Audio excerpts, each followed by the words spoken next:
Gubernur Aceh Muzakir Manaf secara resmi melantik Zulkifli Haji Adam dan Suraji Junus sebagai wali kota dan wakil wali kota Sabang periode 2025-2030. Pelantikan berlangsung dalam sidang paripurna istimewa DPRK Sabang Sabtu 14 Juni 2025. Setelah pengambilan sumpah jabatan dan pendandatanganan Fakta Integritas, Zulkifli Haji Adam dan Suraji Junus resmi menjabat sebagai Kepala Daerah Sabang untuk 5 tahun ke depan. Dalam sambutannya, pemirsa, Gubernur Aceh yang akrab disapa Mu'alim menyampaikan ucapan selamat kepada pasangan kepala daerah yang baru. Ia menegaskan pentingnya menjaga harmonisasi antara eksekutif dan legislatif, serta merangkul seluruh pemangku kepentingan demi kemajuan Sabang. Mu'alim juga meminta agar pemerintah kota Sabang fokus memperkuat kawasan perdagangan dan pelabuhan bebas, mendorong investasi, menciptakan lapangan kerja, dan memperkuat ekonomi inklusif.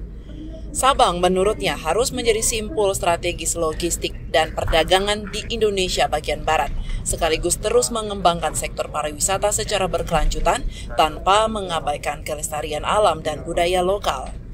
Gubernur juga mendorong pelibatan UMKM, peningkatan kualitas layanan wisata, dan penerapan kebijakan berbasis data, serta menjalin komunikasi terbuka dengan masyarakat dan para ulama. Dalam sambutannya, Wali Kota Sabang Zulkifli Haji Adam menyampaikan terima kasih kepada seluruh pihak atas dukungan yang diberikan, termasuk kehadiran Gubernur Aceh dan anggota DPR RI T.A. Khalid.